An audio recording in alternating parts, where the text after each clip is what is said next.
So your student has been accepted to their dream school, but they didn't get the merit aid that you were expecting. What can you do? Hi, and welcome to your College Planning Daily video tip that's designed to help you get your student to the right college at the right price while preserving your retirement. So it's great. If your student has been accepted to their dream college, that's awesome. Congratulations. That's a really exciting day. Now, you probably have also received an aid package from that college. So that includes any sort of merit aid that your student would be receiving and any sort of loans that they qualify for, and any sort of student work at the college that will end up paying your student. So that puts everything into perspective. But say that your student was in the top 25%, you did all of your research, you made sure that your student was going to be a standout, and the package wasn't what you were expecting. Maybe you were expecting a couple $1,000s more a year. Maybe you were expecting tens of thousands of dollars more a year. It depends on the school, and it depends on the history of the merit aid given at that school. So there are some things you can do. If you think that this is the package that you were expecting, that's awesome. But if it's not, if you think that your student deserves more, then there are ways that you can appeal. Now, we recommend only appealing one time. You don't want to be that person who's just badgering on the door of the financial aid office.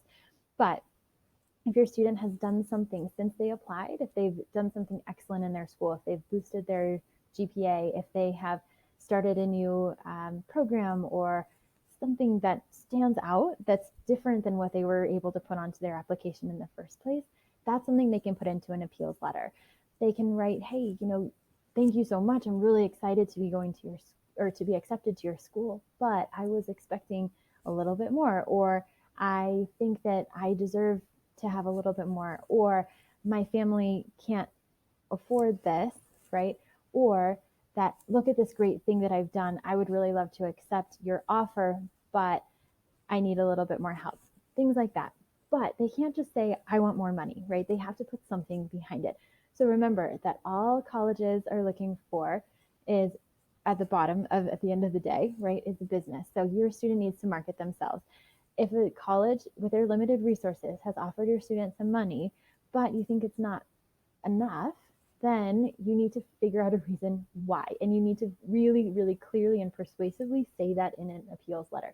Also kindly, right? So you don't want to be sending an appeals letter that says, I want my student to get this amount of money because this and this and this. That doesn't come across well. But if you can say, listen, my student has done blah, blah, blah, blah, blah since they applied in the first place, then perhaps there's more that you could give, or maybe there's a reason that you would still want to have them, or this other school gave them X amount of money. So there are ways that you can persuasively write that in a kind way so that it can be better received by the appeals and financial aid office. Now, also remember that your student should be writing this on behalf of themselves. So as much as you may want to take on the reins for your student, you can help them with this process, but it has to come from them. It has to come from their internal intrinsic motivation. So work together, figure out things that your student has done that sets them apart, that boosts their view in the eyes of the college, and figure out how to put that into an appeals letter. Now, it may come back that they'll give you more money, and it may come back that they won't. Make sure that you have a contingency plan in either case. What's going to make or break it for you and your family? And make sure that you and your student have a really open and candid conversation about that. Because if they're really dead set on the school, but there just isn't enough merit aid going into it, that can make it so that they can't go there. And they need to make sure that you need to make sure that they're okay with that, and that you together are moving forward in a direction that's best for your student and for your family. If you know someone who would benefit from receiving these daily video emails, please pass this along to them so that they can get them too. Thanks, and we'll see you next time.